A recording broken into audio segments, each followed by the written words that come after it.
touched on a lot of it already from the humanitarian side, looking at that evolution over the last 26 years. What was that like for you to kind of see that up close, going from just him being a basketball player into an NBA ambassador and a humanitarian? So that's my part one. Well, to see, like I said, see him in 15 is not far different from him at 25 and 35. You know, to be honest with you, he had the mentality that he was the best or was going to be the best. And our AAU team was unfair, but it was fun. And he still had the mentality. I mean, he was playing with the Tim Thomas, Rip Hamilton, myself, and Kobe. And it was, I want to be the best, even though our team is great.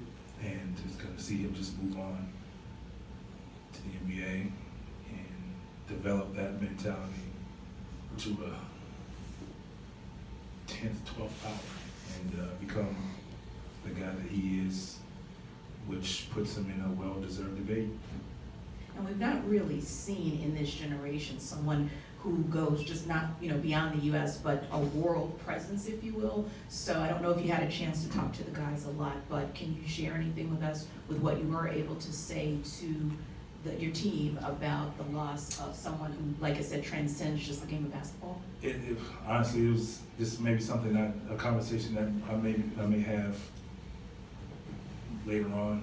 I couldn't for the game. So, but I think it's well documented what he's done for the stars of stars today. I mean, it's well documented, obviously, hearing LeBron's interview after his historic moment, what he's done for players of all magnitudes, of all levels. And you can see, the lives that he's touched to current college players. So I think it just speaks volumes and speaks for itself, like who he is and where he was as a person in his retired stage. I think like it was just, his heart was just pouring out for everybody, and he was just willing to help anyone. And you see him as a competitor, but he didn't really talk to many people. And you see him afterwards, like he was more than approachable, more than willing to help you, the player, maybe not become the Mamba that he is, but the best player that you can be, and just give you groundwork for it. So, and that was kind of my thing for him. I mean, here's a guy who's been 4 years, going on 5 years. This is 5 years now away from the game into retirement, and it's new ground for me. So who better than to ask a guy who's done it for 20 years? And that was kind of the plan. So it's just mind-boggling. Vince, up here on the left front row. Like you said, you had a pretty unique relationship with them, both incredibly fierce, but also strong mutual respect there. Yes. I mean, how unique is that among the relationships you have with players, and even going back to when he was 15, what struck you about him when you guys first? His drive. Point thing, his drive to be the best was just, you could see it. I mean, you remember we started one of our tournaments. He gets in late and he's playing, and it's like he was already there. He demanded the attention. He wanted to be the best. So,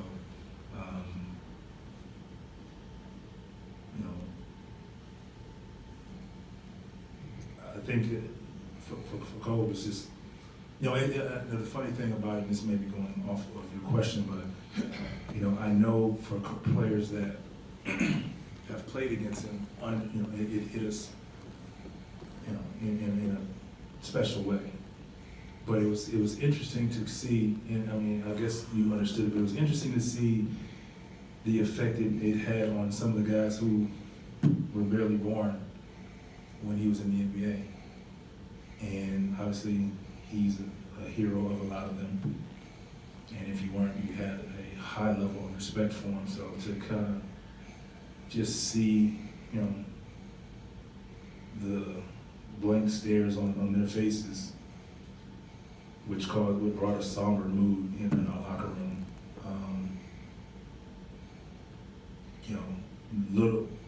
Very little was talked talked about game plan in basketball because it was bigger than basketball, and you know, it was interesting for me. And following up on the relationship thing, was there a time where you went from I hate this guy to I love this guy to I hate this guy again? What was it? I mean, it was all through my career. I mean, you know, I played in eight All-Star games, so I think it's kind of, we let our hair down there. It's like, hey, you know, ha ha ha. You can see, I mean, there's some, you know, every now and then I come across a couple pictures where you see us talking and smiling to each other, and then there's a couple pictures where you see like, we're like right here, finger pointing and whatever. So, you know, it's all in, you know, all how the game is played and the love of the game. And at that time, that's just how the game was played. It was a fun time. I mean, you had to bring it. You know, one thing you knew about that, he wanted the challenge of the best player, and he wanted to outdo you. And if you weren't prepared for it, you would get embarrassed. So, you know, and as we tended to get older, near the end of our career, the last couple of years, our conversations tended to change, a little more friendly, especially his last year. Extremely friendly, fun, and it's still like laughing and joking, but I'm still trying to bust your ass. His last words to me. Vince, how tough was it to go out there and play the game? For me personally, it wasn't easy. Like I said, it's just, you know, I understand our jobs, you know, and what has to be done. But like I said, this is a friend of 20 plus years, and to talk to him and hearing and seeing, but hearing his happiness is, you know, what made it tough. Because I knew he was happy, he was in a great place. Like I said, he's taking his daughter and her teammates and all, you know, just to experience the game, different levels, different atmospheres, how guys handle different situations, just knowing him. And I can just see when he's pointing, what he's saying to her. So that was a tough part. You know, I kind of want to just sit back. If I had maybe an hour or two more, I'm like, all right, you know, we must go on. But it was tough. Thank you, Vince. All right. Appreciate it.